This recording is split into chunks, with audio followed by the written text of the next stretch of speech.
بسم اللہ الرحمن الرحیم۔ السلام علیکم۔ آپ دیکھ رہے ہیں ایوبی ڈاٹ اور میں ہوں محمد بن حبیب، اور میں آج آپ کو سب سے پہلے جو ہماری بیس ہے، جس کا آپ صلی اللہ علیہ وسلم جن کی زندگی بنیاد بنی اور ان سے آگے خلفاء آئے اور ان کی زندگیاں بنی، تو ہم اس سے شروع کریں گے۔ سب سے پہلے جو ہماری سب سے دنیا میں پرفیکٹ اور مکمل اور سب سے اعلیٰ ترین شخصیت ہے، وہ حضرت محمد صلی اللہ علیہ وسلم کی شخصیت ہے۔ تو ہم ان کی زندگی سے شروع کریں گے کہ ان کی زندگی میں کیا واقعات رونما ہوئے، کس طرح محنت کرنے کے بعد جو ہے پھر یہ دور قائم ہوا جس میں خلفاء شروع ہوئے۔ تو سب سے پہلے خلیفہ میں اور سب سے پہلے لیڈر میں اور سب سے دنیا میں بڑی شخصیات میں ہم آپ صلی اللہ علیہ وسلم کو سب سے پہلے رکھتے ہیں، اور بلکہ ساری دنیا میں یہ پہلے۔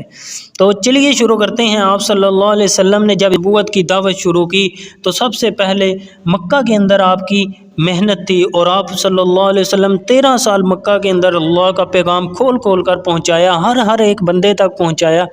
مکہ میں آپ نے محنت کا جو آغاز کیا تو وہ چھپ کر تھا، پہلے چھپ کر لوگوں کو دعوت دیتے تھے، پھر حضرت ابوبکر رضی اللہ عنہ کچھ صحابہ آگے، تو پھر آپ صلی اللہ علیہ وسلم نے اعلانیہ پہاڑی پر چڑھ کر اور پھر اعلانیہ دعوت شروع کی۔ اس وجہ سے آپ کو تکالیف بھی پہنچائی گئی، آپ پر بڑے بڑے مصائب آئے، آپ کو جو ہے دبانے کی کوشش کی گئی، آپ کے اوپر نعوذ باللہ تھوکا گیا، آپ کو گالیاں دی گئی، نعوذ باللہ آپ کے ساتھ برا سلوک کیا گیا اور جوتے لہو لہان کر دیے۔ اتنی مصائب کے اندر آپ صلی اللہ علیہ وسلم محنت میں جمے رہے، اللہ کا پیغام تھا، بڑے اللہ کا پہنچاتے رہے۔ تو آہستہ آہستہ صحابہ رضی اللہ عنہم کی ایک جماعت بن گئی، اور وہ ساری جماعت کا کام بھی یہی تھا کہ آپ صلی اللہ علیہ وسلم کے پیغام کو آگے پہنچائیں۔ پھر ان سب نے مل کر محنت کی تو حالات کافروں نے ان کے اوپر تنگ کر دیے، کیونکہ انہیں اپنی بادشاہتیں جاتی ہوئی نظر آ رہی تھیں۔ اسلام کے اندر اللہ کی مان کر زندگی گزارنا اور نیچا بن کر زندگی گزارنا ہے، اس لیے ان کو دبایا گیا، اور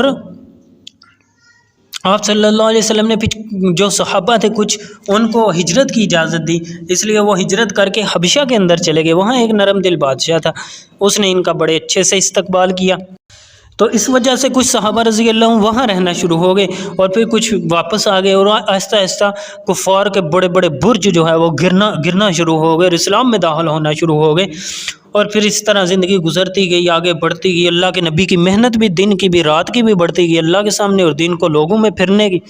جب 10واں سال ہوا تو مصائب کی انتہا ہو گئی۔ پہلی بیوی اماں خدیجہ رضی اللہ عنہا کا انتقال ہوا، جو سب سے زیادہ گھر سے حوصلہ دینے والی تھیں، اور سب سے بڑے معاون جو ابو طالب تھے ان کا بھی انتقال ہو گیا۔ تو آپ صلی اللہ علیہ وسلم کے لیے یہ بڑا سخت مرحلہ تھا۔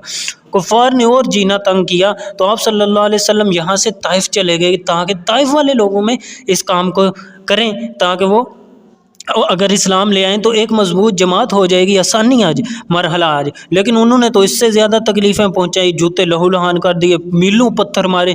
تو آپ صلی اللہ علیہ وسلم بڑی تکالیف کے اندر تھے کہ اللہ رب العزت نے آپ صلی اللہ علیہ وسلم کو معراج پر بلایا اور آسمانوں کی سیر کروائی، اور آپ صلی اللہ علیہ وسلم نے نبیوں کی امامت کی، سارے نبیوں کی امامت، اور پھر جنت اور جہنم دکھائی گئی اور سارے مراحل، اور اللہ رب العزت نے اپنا قرب بخشا، اپنے قریب کر کے اپنے ساتھ باتیں کی۔ آپ صلی اللہ علیہ وسلم کی جتنی پچھلے سالوں کی تکالیف تھی سارے آپ صلی اللہ علیہ وسلم بھول گئے۔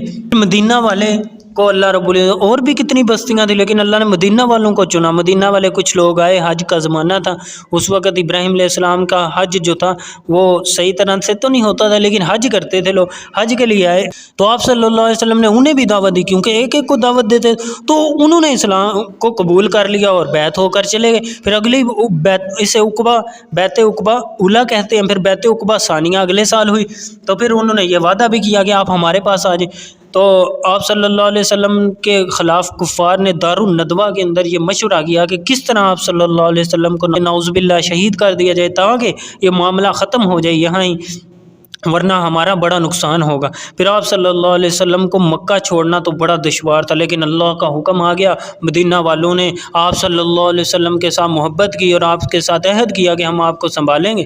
تو آپ صلی اللہ علیہ وسلم نے مکہ سے فرمایا، اے مکہ تو جس کا مفہوم ہے مکہ تو مجھے بڑا عزیز ہے، لیکن تیرے فرزند مجھے یہاں رہنے نہیں دیتے۔ تو بھائی یہ تھی آپ صلی اللہ علیہ وسلم کی مکہ کی زندگی اور محنت، اور اس کے اندر ایک مضبوط جماعت یعنی کہ 150-200 صحابہ کی مکہ کے اندر تیار ہوگی، جو آپ صلی اللہ علیہ وسلم کے ساتھ ہجرت کر کے مدینہ تشریف لے گئے۔ تو اس کے بارے میں مدینہ کی ہجرت اور مدینہ کے حالات کے بارے میں، جو کہ مدینہ کی زندگی ہے، ہجرت کے بعد کی زندگی، اس کا ہر سال کا علیحدہ سے دور ہے، تو اس کے بارے میں ہم آپ کو اگلی ویڈیو میں بتائیں گے۔ اب تک آپ اپنا خیال رکھیے گا اور اس کو شیئر کرنا نہ بھولیے گا، اور ہمیں بھی دعاؤں میں یاد رکھیے گا۔